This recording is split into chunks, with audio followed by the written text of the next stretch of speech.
get familiar. So if you don't know by now, then you should probably get familiar. இந்த video உங்களுக்கு பிடிச்சிருந்தா like பண்ணுங்க, share பண்ணுங்க, comment பண்ணுங்க. மறக்காம சேனலுக்கு சப்ஸ்கிரைப் பண்ணுங்க. சாண்டில்யன் அவர்களின் விஜயமகாதேவி பாகம் 3 அத்தியாயம் 25 உள்மண்டப காட்சி. பிக்குவின் சமயோஜித நடவடிக்கையாலும் சாமர்த்தியத்தினாலும் சிங்கள வீரர்களிடமிருந்து தப்பிய திரிலோக சுந்தரி சோழர்களின் சிறுபடை பிரிவு ஒன்று தன்னை நோக்கி வந்ததையும் அதன் தலைவன் நேராக அவன் புரவியை தனது புரவி முன்பு கொண்டு வந்து நிறுத்தியதையும் கண்ட பிறகும் கூட சிறிதளவும் அச்சத்தை காட்டாமல் தனது புரவி மீது சற்று நிமிர்ந்து திடமாக உட்கார்ந்தாள். அப்படி அவள் தனது துணிவை காட்டிய பிறகும் அந்த சிறுபடையின் தலைவன் தங்களை தாக்காததையும் தனது வீரர்களை தூண்டி பிக்குவையும் மற்றோரையும் மடக்கக்கூட முற்படாததையும் கண்டு வியப்பே எய்தினாள். அந்த படைத்தலைவன் தன்னை நோக்கி தலை வணங்கியதும் அவள் வியப்பு உச்சநிலையை அடைந்ததால் பின்னால் புரவியில் வந்த பிக்குவை திரும்பி நோக்கினாள். பிக்கு தமது முகத்தில் எந்தவித உணர்ச்சியையும் காட்டாமல் தமது புரவியை தூண்டி அரசகுமாரியின் பக்கத்தில் நிற்க வைத்து சோழர் சிறுபடையின் தலைவனை நோக்கி, வீரரே, தாங்கள் யார்? தங்களுக்கு என்ன வேண்டும் என்று வினவினார். படைத்தலைவன் பிக்குவை ஒரு வினாடி உற்று நோக்கிவிட்டு மற்ற துறவிகள் மீதும் கண்களை ஓடவிட்டான். பிறகு தனது பார்வையை பிக்கு மீது நாட்டி, பிக்கு என்பது நீங்களாகத்தான் இருக்க வேண்டும் என்றான். ஆம், நான் தான் என்றார் பிக்கு மிகவும் அமைதியான குரலில். நான் அரசகுமாரியிடம் தனியாக பேச வேண்டும். நீங்கள் மட்டும் உடன் இருப்பது பற்றி ஆட்சேபனை இல்லை என்று கூறினான். எங்கள் எல்லோர் முன்னிலையிலும் அரசகுமாரியிடம் சொல்ல வேண்டிய எதையும் சொல்லலாம். அது கிடக்கட்டும்.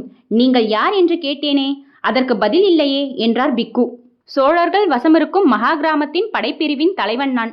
உங்கள் எல்லோர் முன்னிலையிலும் பேச உத்தரவில்லை என்ற அந்த வீரன் மற்றவர்களை சற்று தள்ளியிருக்க சொல்லுவது நல்லது என்று கூறி தர்மர் முதலியவர்களை தனது கையால் சுட்டிக்காட்டினான். தர்மர் முகத்தில் இகழ்ச்சியை காட்டினார்.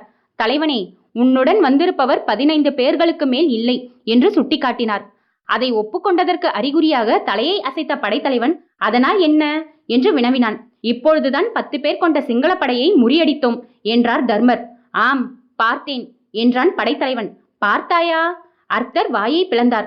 ஆம், வீரன் ஆமோதித்தான். பார்த்துமா உதவிக்கு வரவில்லை? அர்த்தர் வியப்புடன் வினவினார். இல்லை. ஏன்? உங்களை சிறைப்பிடித்தவர்களுக்கு வாக்கு கொடுத்து விட்டோம். என்ன வாக்கு? அந்த சண்டையில் தலையிடுவதில்லை என்று. யார் கொடுத்தது வாக்கு? யாருக்கு? தர்மர் கேட்டார். உங்களை சிறைப்பிடித்தவர்களுக்கு என்ற படைத்தலைவன் முகத்தில் எந்தவித உணர்ச்சியையும் காட்டாமல், பிக்குவுக்கு தெரியும், பிறகு கேளுங்கள், நான் திரும்ப வேண்டும், நேரமாகிறது என்றான். பிறகு பிக்குவையும் தனியாக வர சொல்லி 10 அடி தூரம் தனது புரவியை செலுத்திவிட்டு அரசகுமாரி பிக்கு இவர்களின் வருகையை எதிர்பார்த்து நின்றான். அவன் சொன்ன பல விவரங்களால் குழப்பமடைந்த அரசகுமாரி அதற்கு மேல் தாமதிக்காமல் அந்த வீரன் புரவியுடன் இருந்த இடத்துக்கு தனது புரவியை செலுத்தினாள். பிக்குவும் தர்மர் முதலியோரை வரவேண்டாம் என்று எச்சரித்து தடுத்துவிட்டு அரசகுமாரியுடன் தமது புரவியை நகர்த்தினார். அவர்கள் இருவரும் தனியாக வந்ததும் படைப்பிரிவின் தலைவன் தனது அங்கியின் பக்க பையிலிருந்து நீண்ட மெல்லிய குழல் ஒன்றை எடுத்து அரசகுமாரியிடம் நீட்டினான். இதை சிங்கள இளவலிடம் கொடுத்து விடுங்கள். இதை பகிரங்கப்படுத்த வேண்டாம் என்றும் சொல்லுங்கள் என்று கூறினான். அரசகுமாரி அந்த சிறு குழலை திருப்பி பார்த்தாள். குழலின் மீது ஒரு பட்டு சிலை சுற்றப்பட்டு குழலின் வாய்களில் முத்திரை வைக்கப்பட்டிருந்தது. குழலின் மீது விஜயபாகுவின் பெயரும் பொறிக்கப்பட்டிருந்தது. இதை கொடுக்க இத்தனை ரகசியம் என்ன என்று வினவினாள் அரசகுமாரி. படைத்தலைவன் சிறிதும் சிந்தனை செய்யாமல், அரசகுமாரி, இந்த குழலை கொடுக்க ரகசியம் தேவையில்லை. ஆனால் எங்கள் தலைவர் சொன்ன செய்தி ஒன்று இருக்கிறது. அதை கேளுங்கள். உங்கள் பிடிவாதத்தை சிறிது குறைத்து கொள்ளும்படி எங்கள் தலைவர் சொல்ல சொன்னார். அவர் கொடுத்த குறுவாலை உபயோகப்படுத்தி நீங்கள் உடனடியாக கிளம்பி இருந்தால் சிங்களவர் கைகளிலிருந்து நீங்கள் தப்பி இருக்கலாம் என்றும் கூற சொன்னார். உங்கள் பிடிவாதத்தால் ஏற்பட்ட இந்த காட்டு நிகழ்ச்சிகளுக்கு வருத்தம் தெரிவிக்கவும் சொன்னார். உங்களுக்கு ஆட்சேபனை இல்லாவிட்டால் இந்த காட்டு எல்லை வரை உங்களை ஜாக்கிரதையாக காப்பாற்றி கொண்டு விடும்படியும் உத்தரவிட்டார் என்று செய்திகளை ஒப்புவித்தான். அரசகுமாரிக்கு அவன் சொன்னது எல்லாமே பிரமிப்பாய் இருந்ததால் அவள் பதிலேதும் சொல்லாமல் பிக்குவை நோக்கினாள். பிக்கு படைத்தலைவனை நோக்கி, வீரனே, சோழ இளவரசருக்கு விஜயமகாதேவி நன்றி தெரிவிப்பதாக சொல்லுங்கள். விஜயமகாதேவியின் பிடிவாதம் சாதாரண பிடிவாதம் அல்லாததாலும் அதற்கு புராண உதாரணம் இருப்பதாலும் அதை பற்றி மறந்துவிடும்படி சொல்ல சொன்னார்கள் என்றும் கூறுங்கள் என்று சோழ இளவலுக்கு பதில் சொல்லிவிட்டு, இந்த காட்டை கடக்க உங்கள் படை வரவேண்டாம், நாங்களே போய்விடுவோம் என்று படைத்தலைவனிடம் கூறினார். அதற்கு பிறகு படைத்தலைவன் ஏதும் பேசவில்லை. புரவி மீது இராணுவ பாணியில் உட்கார்ந்து தலையால் மட்டும் வணங்கிவிட்டு தனது புரவியை திருப்பிக் கொண்டு வேகமாக மகாகிராமம் பாதையில் சென்றான். அவன் வீரர்களும் அவனை தொடர்ந்து சென்றனர். அவர்கள் சென்றதும் தர்மர் முதலிய மற்றவர்கள் தங்கள் புரவிகளை அரசகுமாரி இருந்த இடத்துக்கு நடத்தி வரவே இனி நாம் புறப்படலாம் என்று பிக்கு கூறிவிட்டு தமது புரவியை காலால் உதைத்து தூண்டினார். ஆனால் அரசகுமாரி அசைய மறுத்தாள். பிக்கு, முதலில் நாம் தப்பிய விவரம் எனக்கு தெரிய வேண்டும். அந்த படைத்தலைவன் என்ன திமிராக பேசினான் என்று கேட்டாள். பிக்குவின் முகத்தில் சிறிது சஞ்சலம் தெரிந்தது. பேசியது அவனல்ல என்றார் மெதுவாக. வேறு யார்? அரசகுமாரி சீறினாள். சோழ இளவல். அவர் சொன்னதை இவன் திருப்பி சொன்னான் என்ற பிக்கு சமாளிக்க பார்த்தார். அப்படியானால் நாம் தப்பியது சோழ இளவரசன் தயவினாளா என்று அரசகுமாரி மீண்டும் கேட்டாள். பிக்கு இதற்கு நேரடியாக பதில் சொல்லவில்லை.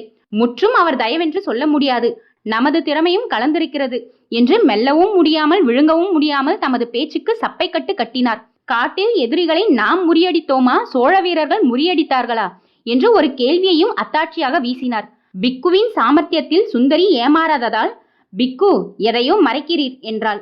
அதில் சந்தேகமில்லை என்றார் அருகில் இருந்த தர்மரும். மறைக்க இதில் என்ன இருக்கிறது என்று வினவினார் பிக்கு சிறிது எரிச்சலுடன். அதைதான் நாங்கள் தெரிந்து கொள்ள பார்க்கிறோம் என்று அர்த்தர் இடை புகுந்தார். சற்று தூரத்தில் இருந்த மூடு வண்டியை அருகில் கொண்டு வந்து நிறுத்திய சிற்பி லேசாக வெறிநகையை உதறவிட்டான். தர்மர் முதலியவர் மேலிருந்த கோபத்தை சிற்பி மீது திருப்பிய பிக்கு சிரிக்க இது நேரமில்லை என்றார். சிற்பி மறுபடியும் நகைத்து, இங்கேயே பேசிக் கொண்டிருந்தால் அப்புறம் காட்டை கடக்கவும் நேரம் இருக்காது என்றான். உச்சியிலிருந்த சூரியனையும் காட்டினான். ஆம், பயணத்தை துவங்குவோம். பேசிக்கொள்வதற்கு நிரம்ப அவகாசம் இருக்கிறது என்று கூறினார் பிக்கு. அதுவரை சற்று மௌனமாயிருந்த அரசகுமாரி பிக்கு என்று உஷ்ணமாக அழைத்தாள். அரசகுமாரி என்று தலைவணங்கினார் பிக்கு. அதிராஜேந்திரனிடம் நான் மன்னிப்பு கேட்டதாக சொல்ல உமக்கு யார் அதிகாரம் கொடுத்தது? நன்றி தெரிவிக்கத்தான் உமக்கு அதிகாரம் கொடுத்தது யார் என்று மிகுந்த சீற்றத்துடன் வினவினாள் அரசகுமாரி. எதிரியிடம் மன்னிப்பு கேட்பதா? அவமானம், அவமானம் என்றார் தர்மர். வேண்டாம், இப்பொழுது கூட மகா கிராமத்துக்கு செல்வதை யாரும் தடுக்கப் போவதில்லை என்று எரிச்சலுடன் சொன்ன பிக்கு, அதிராஜேந்திரன் பெருந்தன்மையில் கால்வாசி நமக்கு இருந்தால் இந்த மாதிரி வீண் பேச்சில் காலம் கழிக்க மாட்டோம்.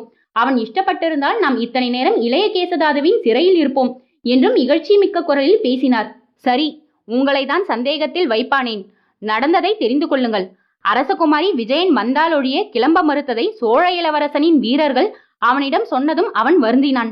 அன்று இரவு அவனை சந்தித்த இளையகேசதாது அரசகுமாரியை சிறையெடுக்க அனுமதித்தால் விஜயபாகு சித்தம் செய்யும் படைகளை பின்பக்கத்தில் தாக்குவதாக சொன்னான்.